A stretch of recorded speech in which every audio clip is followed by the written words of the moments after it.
Once upon a midnight dreary, while I pondered, weak and weary, over many a quaint and curious volume of forgotten lore, while I nodded, nearly napping, suddenly there came a tapping, as of someone gently rapping at my chamber door.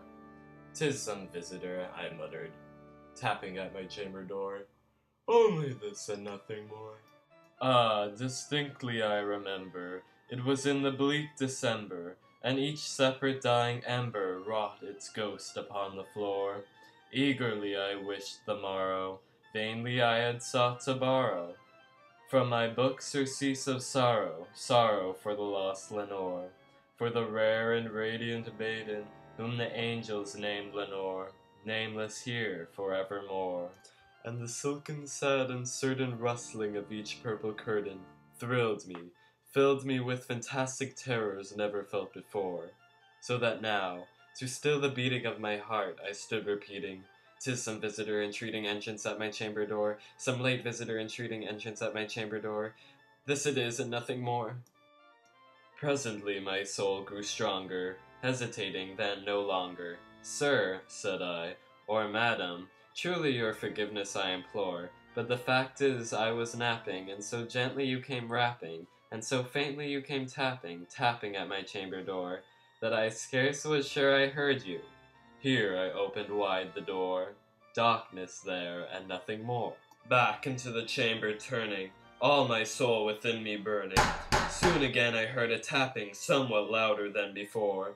"Surely," said I, "surely that is something at my window lattice. Let me see then what thereat is, and this mystery explore." Open here I flung the shutter, when with many a flirt and flutter, in there stepped a stately raven of the saintly days of yore.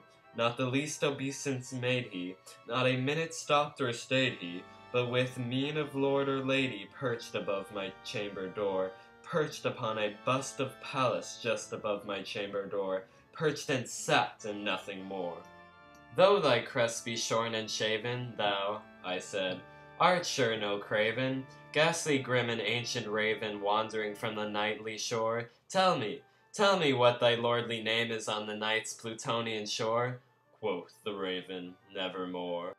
Then, methought, the air grew denser, perfumed from an unseen censer, swung by seraphim, whose footfalls tinkled on the tufted floor. "Wretch," I cried, "thy God hath lent thee, by these angels he has sent thee, respite, and nepenthe from thy memories of Lenore. Quaff, oh quaff this kind nepenthe, and forget this lost Lenore."